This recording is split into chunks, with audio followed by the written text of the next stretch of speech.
მე ბუნებრივია თვითონ საგამოძიებო ჯგუფის მიმართ არანაირი ეროვნული პრეტენზია რა თქმა უნდა არ მაქვს.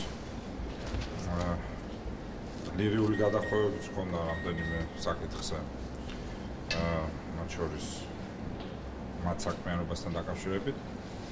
ზოგადად მე მრჩება შტაბ-ჭრილება რომ პროკურატურა ერთი რომ ჩიხშია, მეორე რომ ჩქარობს.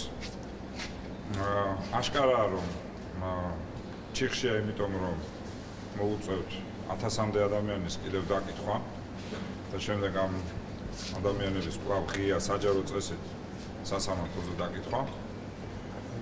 ბუნებრივია არც მე და საზოგადოების საკმაოდ დიდი ნაწილი ჩახუტულდა ბნელ ოთახებში დაკითხვას არ ენდობა, ამიტომ მნიშვნელოვანი იქნება თვითონ ფაქტთან დაკავშირებით დაკითხვა მოხდეს ღია საჯარო სასამართლო წესით.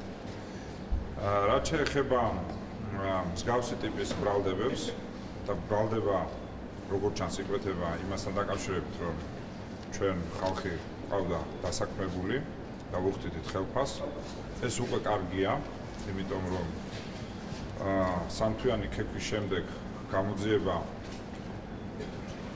როგორც ჯერ კვალი ისე განაგდო აზრი რომ ფული ვიღაცამ სახში წაიღო, ეს ფული თითქოს და თავიდან თვითონვე აღიარებენ რომ დაურიგდა ხელფასის სახით ხალხს.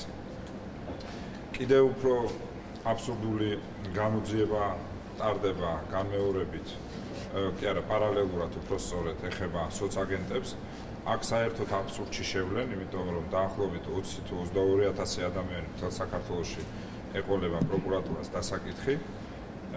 ეს იმხელა რაოდენობა პრაქტიკულად რომ ამას შეიძლება წლები დასჭირდეს, გაცილებით უფრო მეტი წელი ვიდრე შეიძლება ამ კონკრეტულმა მთავრობამ დაახოს ლეგიტიმურად, ოღონდ ამ შემთხვევაში ყოველგვარი იმის გარეშე ვამბობ, კატაკლიზმების გარეშე.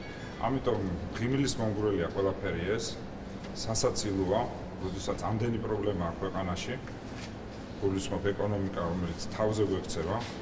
სამწუხაროდ ეკონომიკური გუნდი არაფერს ეუბნება ამის შესახებ პრემიერ-მინისტრს.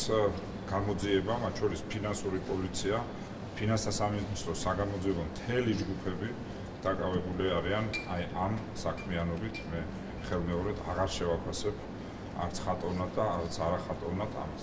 ისე ვიმეორებ, ამ კონკრეტული ჯგუფის მიმართ, ვინც წარმოდგენილი იყო გამოძიება, ბუნებრივია არანაირი პრეტენზია არ მაქვს, ისევე როგორც არც ნებისმიერი სხვა ჯგუფი, რომელიც შეიძლება მოვიდეს. ზოგადად მე მაწუხებს ის, რომ ქვეყანა არასწორი მიმართულებით მიდის.